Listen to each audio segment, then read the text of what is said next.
The kitchen hums with the scent of cinnamon and baked apples, my adopted son Liam's laughter bouncing off the walls of our cozy Vermont home.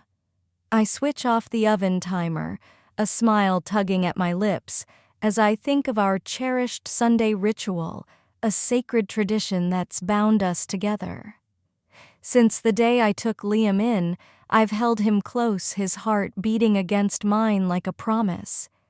He doesn't know the whole truth to him.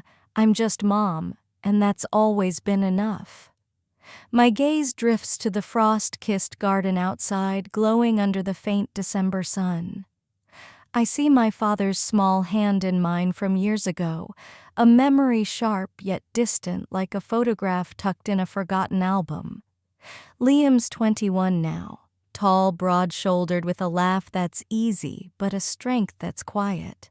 He doesn't know how deeply he's carved himself into my soul.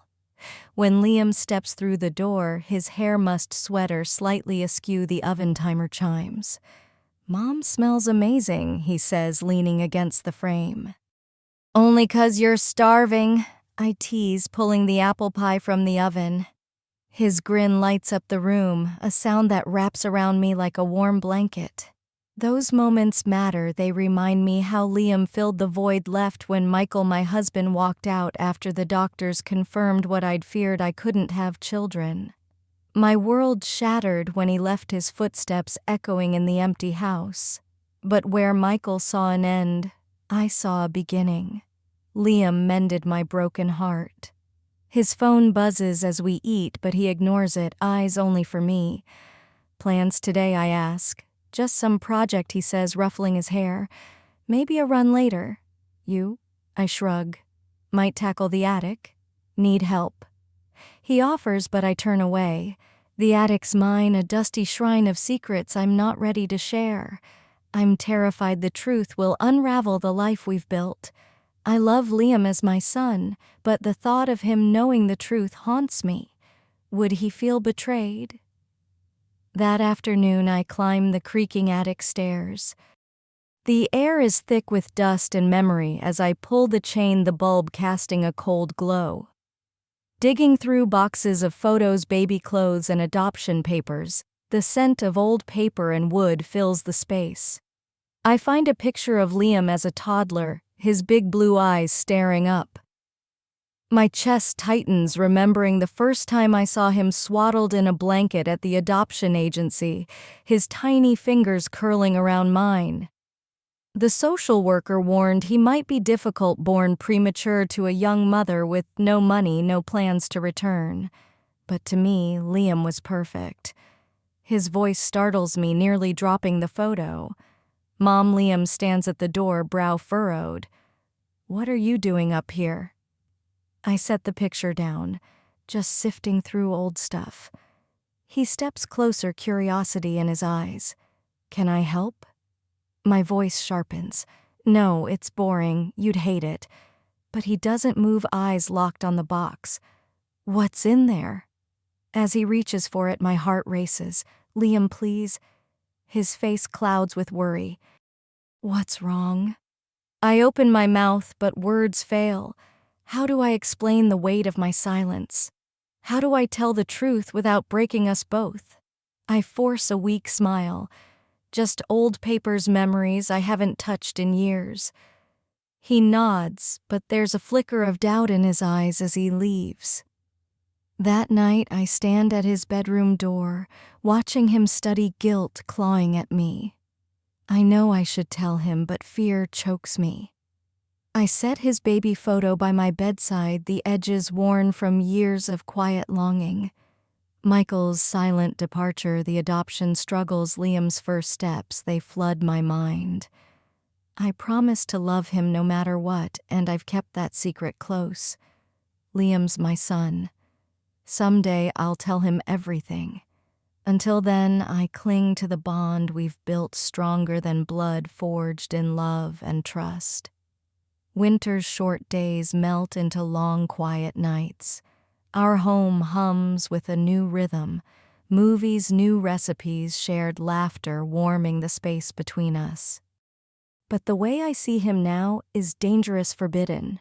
His jaw clenches when he focuses. His smile lights his eyes, and I shouldn't notice these things, yet they pierce me like thorns I can't pull free.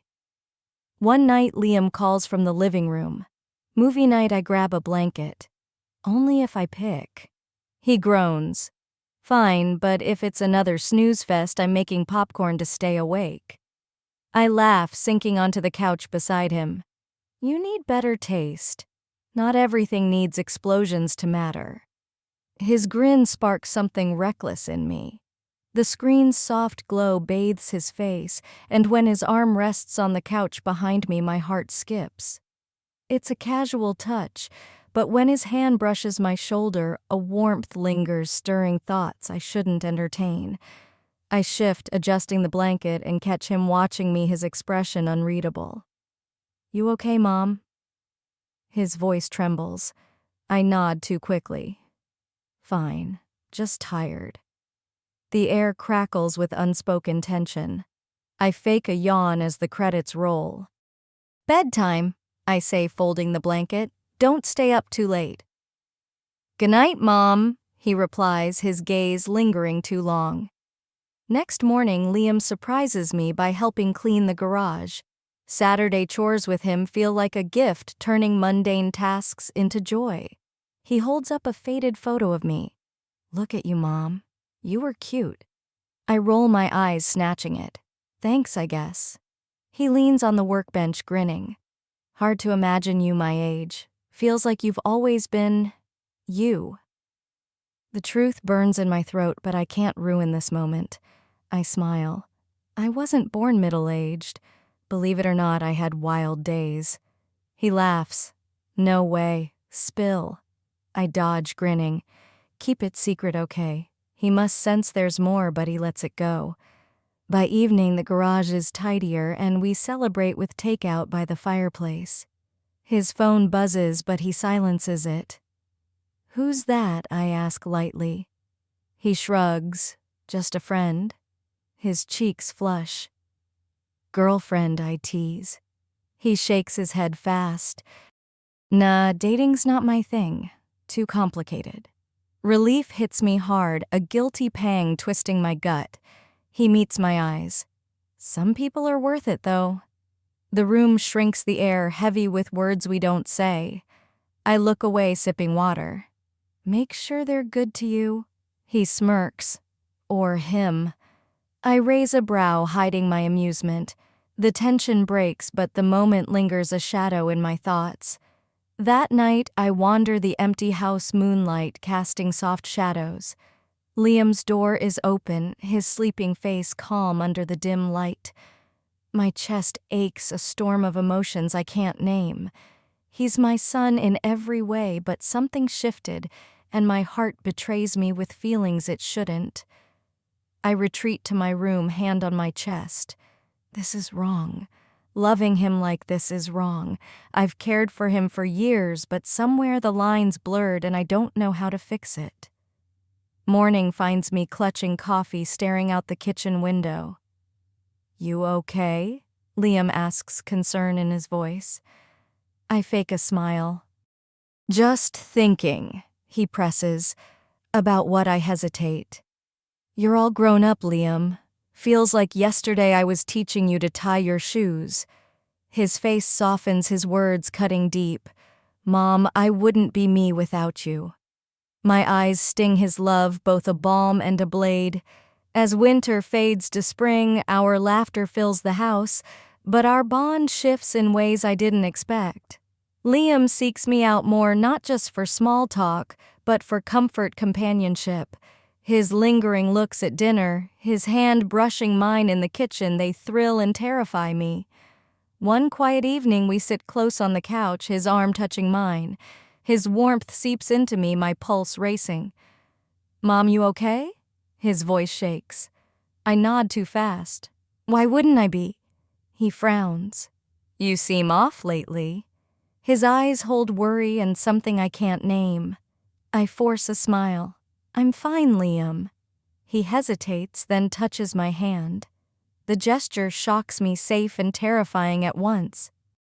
The adoption papers in the attic weigh heavier, demanding I act. One sunset, I find him in the living room, book on his lap, legs stretched out. His smile pierces me. "Hey," he says, setting the book down. "You okay?" My hands tremble, gripping the chair. "Liam, we need to talk." His smile fades and he sits up. "What's wrong?" I rush out, nothing bad, though my throat tightens. "I just need to tell you something I should have said long ago."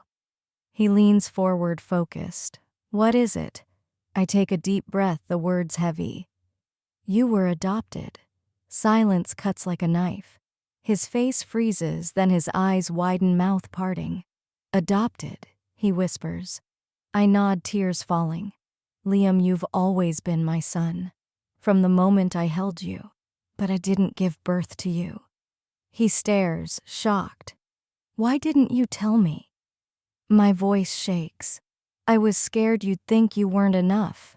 You're my son in every way that matters." His jaw clenches and he turns away. I sit beside him, reaching for his hand, but he doesn't respond. "Liam," I whisper. He turns back, tears in his eyes. "You're the only mom I've ever known. You still are." Relief floods me, but his next words stop my heart. But it explains some things. My pulse races. "What do you mean?" His eyes meet mine raw. "How I feel about you now? It's not the same." The air grows thick, heavy with unspoken truths. My hands shake on my lap. "Liam, you're my son." He cuts in, voice rising. "I know. I love you, but not just as a son. Not anymore." I whisper, "Liam, this is wrong." He holds my gaze. "Maybe, but I can't change how I feel." My chest tightens, a storm of emotions raging. "That's not what you meant," I say, looking away. He doesn't flinch. "I think you feel it too. The truth is too raw, too dangerous." "It's complicated, Liam, but that doesn't make it real." I say, voice low.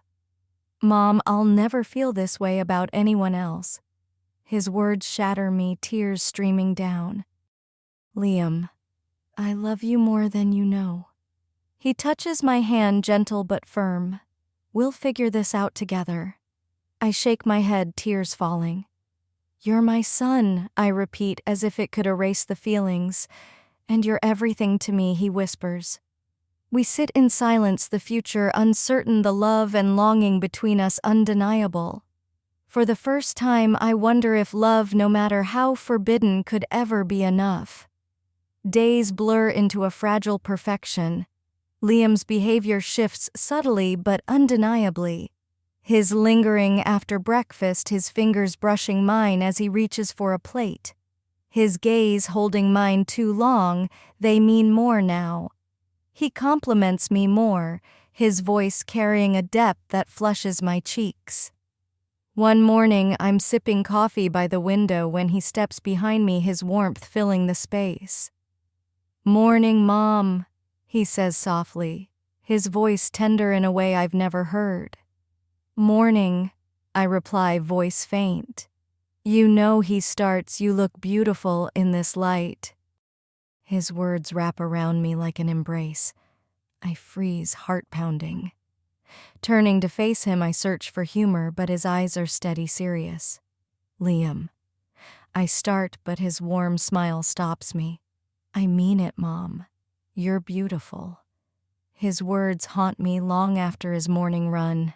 No one said that to me in years. Since Michael left, I've been just Mom, not a woman, not beautiful. Liam's words awaken a need I thought was dead. That night he brings home my favorite lilies, his smile shy yet proud. "Why?" I ask, clutching them. His eyes hold warmth beyond his simple answer. "Just felt like it." My hands shake as I arrange the flowers, my mind a storm of feelings I'm not ready to face. He leans on the counter, watching me. "You deserve to be taken care of," he says softly. "Thanks for everything you've done for me."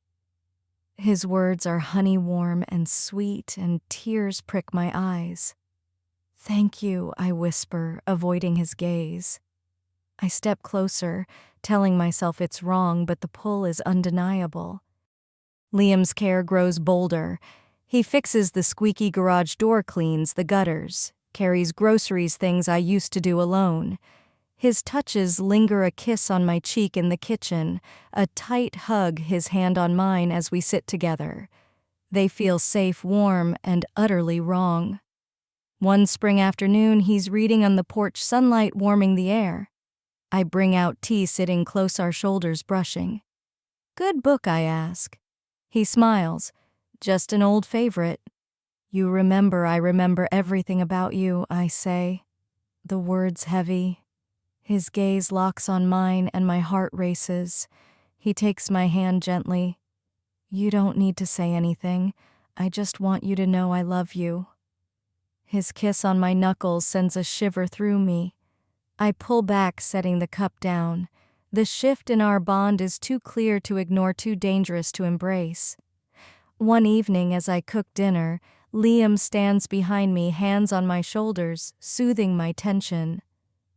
"Long day?" he asks, voice close. I nod, breathless.